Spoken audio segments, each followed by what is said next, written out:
રાજકોટ જિલ્લાના ઉપલેટા નગરપાલિકા ચૂંટણી પહેલા કોંગ્રેસને લાગ્યો ઝટકો। ફોર્મ ખેંચવાના અંતિમ દિવસે કોંગ્રેસના 13 જેટલા ઉમેદવારોએ પાછા ખેંચ્યા ફોર્મ। નગરપાલિકાની ચૂંટણી પહેલા ભાજપના 5 ઉમેદવારો બિનહરીફ થયા જાહેર। વોર્ડ નંબર 3ના મહિલા ઉમેદવાર અને વોર્ડ નંબર 6ની ભાજપની આખી પેનલ બિનહરીફ થઈ। કોંગ્રેસના પૂર્વ ધારાસભ્ય લલિત વસોયાના ગઢમાં ચૂંટણી પહેલા ભાજપે પાડ્યું ગાબડું। 5 ઉમેદવારો બિનહરીફ થતાં ભાજપમાં ફેલાયો ઉત્સાહ। તો બિનહરીફ થયેલા ઉમેદવારોને મીઠા મોઢા કરાવી ભાજપે મનાવ્યો વિજય ઉત્સવ। લાખાભાઈ ડાંગર પૂર્વ ભાઈ જે રીતે જો વાત કરવા જઈએ તો અત્યારે કોંગ્રેસની જે 6 સીટો છે તે ફોર્મ પરત ખેંચી લીધા છે અને 6 સીટો ઉપર ભાજપનો વિજય થયો છે, આવું કેમ બન્યું?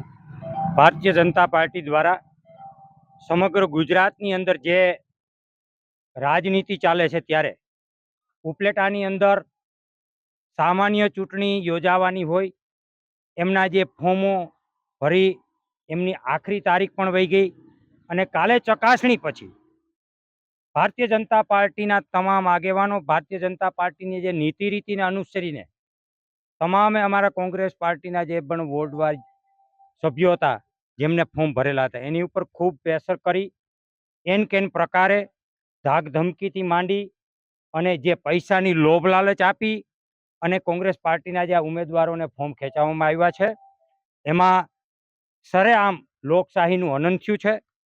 લોકોનો જે 5 વર્ષે મોટો મતાધિકાર છે એ મતાધિકાર એ ભારતીય જનતા પાર્ટીના જે લોકોએ આ કર્યું છે એમને છીનવી લીધો છે। ભારતીય જનતા પાર્ટી સંવિધાનના નામે ખોટું બોલી કે અમે સંવિધાનમાં માનીએ છીએ, ત્યારે આ સંવિધાન યુક્ત ચૂંટણી હોય, આ સંવિધાનની અંદર જે મતદારોને મતાધિકાર આપવામાં આવ્યો એમને જે હક છે એ અધિકાર એમને છીનવી લીધો છે અને આવું ક્યારે પણ જઘન્ય કૃત્ય કહી શકાય। એ લોકશાહીમાં શોભનીય નથી। સાથે માન્ય ધારાસભ્યશ્રી પણ આમાં ઇન્વોલ્વ થયા છે સવારથી માંડી અને તમામે તમામ અમારા જે પણ વોર્ડની અંદર અમે એની વોચ રાખતા હતા, પૂરેપૂરી કાળજી અમે લીધી છે। મોટા ભાગના તમામે તમામ અમારા ઉમેદવારો છે એને ઉપર એટલું પ્રેશર સગાવાલા એન કેન પ્રકારે જેને કહેવાય કે દમન પ્રકારનું જે આ જે પ્રેશર કર્યું છે એને કારણે આજે અમારી 6 બેઠકો છે એ લોકો બિનહરીફ કરવામાં એ સફળ થયા છે। પરંતુ આવનારા દિવસોની અંદર જે પણ ઉમેદવારો વોર્ડમાં ઊભા છે આ મુદ્દોને લઈ અમે લોકોની વચ્ચે જવાના છે અને લોકો દ્વારા આ ભારતીય જનતા પાર્ટીના આ નગરની અંદર થયેલા ભ્રષ્ટાચારો એમના પ્રત્યેની જે નીતિ રીતિ અમે રજૂ કરવાના છે, લોકોને ઉજાગર કરવાના છે। ઉપલેટા નગરપાલિકા સામાન્ય ચૂંટણી 2025માં કુલ 111 ઉમેદવારોના 112 ઉમેદવારી પત્રો ભરાયેલ હતા। ઉમેદવારી પત્રોની ચકાસણીના અંતે કુલ 105 ઉમેદવારોના ઉમેદવારી પત્રો માન્ય જાહેર કરવામાં આવ્યા હતા। આજે ઉમેદવારી પત્રો પાછા ખેંચવાનો છેલ્લા સમય સુધીમાં કુલ 13 ઉમેદવારોએ પોતાના ઉમેદવારી પત્રો પરત ખેંચી લીધેલ છે અને એના પરિણામે વોર્ડ નંબર 3માં પછાત વર્ગ સ્ત્રીની બેઠક અને વોર્ડ નંબર 6ની 4 બેઠક, આમ કુલ 5 બેઠકો બિનહરીફ થયેલ છે અને હાલ ઉપલેટા નગરપાલિકામાં વોર્ડ નંબર 6ને બાદ કરતાં વોર્ડ નંબર 1થી 5 અને 7થી 9માં કુલ 87 ઉમેદવારો વચ્ચે ચૂંટણી યોજાશે। આ ઉમેદવારોમાં અલગ અલગ પક્ષની વાત કરીએ તો ભાજપ, કોંગ્રેસ, CPIM, આમ આદમી પાર્ટી, સમાજવાદી પાર્ટી, AIMIM તથા અપક્ષના મળીને કુલ 87 ઉમેદવારો હરીફાઈ કરી રહ્યા છે। મહામંત્રી નગરપાલિકાનું રાજકોટ જિલ્લાની અંદર 5 જગ્યાએ ઇલેક્શન છે। ઉપલેટા નગરપાલિકા, ધોરાજી નગરપાલિકા, ભાયાવદર નગરપાલિકા, જેતપુર નગરપાલિકા અને જસદણ નગરપાલિકા। આજે ફોર્મની છેલ્લો દિવસની સંપૂર્ણ પ્રક્રિયા પૂર્ણ થઈ અને ભારતીય જનતા પાર્ટીનો 5 નગરપાલિકાની અંદર સ્પષ્ટ બહુમતીથી વિજય થવાનો છે। એક પર્વના ઉત્સવ જેવો માહોલ ચાલી રહ્યો છે। એ પૈકીની અંદર અત્યારે ઉપલેટાની અંદર પણ મેસેજ છે। 6 નંબરનો વોર્ડ સંપૂર્ણ રીતે બિનહરીફ જાહેર થયો છે। 3 નંબરની અંદર 1 બિનહરીફ જાહેર થઈ છે, 1 નંબરની અંદર 1 બિનહરીફ જાહેર થઈ છે।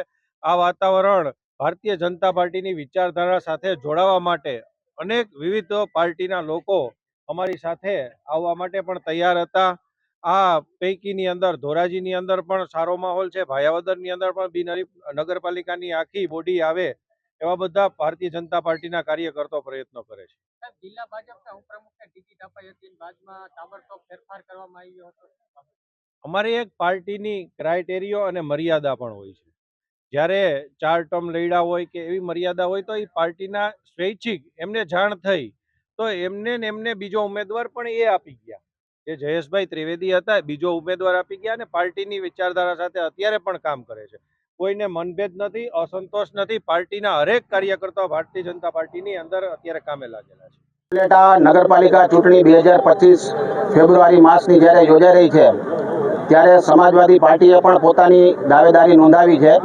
ભલે એક નાની શરૂઆત છે પણ શરૂઆત ખૂબ સારી છે. સથી શરૂઆત હોય છે, સથી સારી વસ્તુ હોય છે અને સથી અમારી 7 સીટો છે. અત્યારે 7 અમારા ઉમેદવારો અને ખુશીની વાત અમને એ છે કે આજે આવી મોટી લહેરની અંદર ઘણા બધા ઉમેદવારોએ પોતપોતાની પાર્ટીના હાથ છોડી દીધા છે. ત્યારે અમારા 7 ઉમેદવારો આજે પણ સમાજવાદી પાર્ટીને પકડીને રહ્યા છે ને એક પણ ઉમેદવારે પોતાની દાવેદારી પાછી ખેંચી નથી. આ સિવાય રાણાવાવ, કુતિયાણા, અલગ અલગ જગ્યાઓ ઉપર પણ ઘણા બધા ઉમેદવારી નોંધાવી છે સમાજવાદી પાર્ટીમાંથી, જે એક નવી શરૂઆત થવા જઈ રહી છે, જેની અમને ખુશી છે.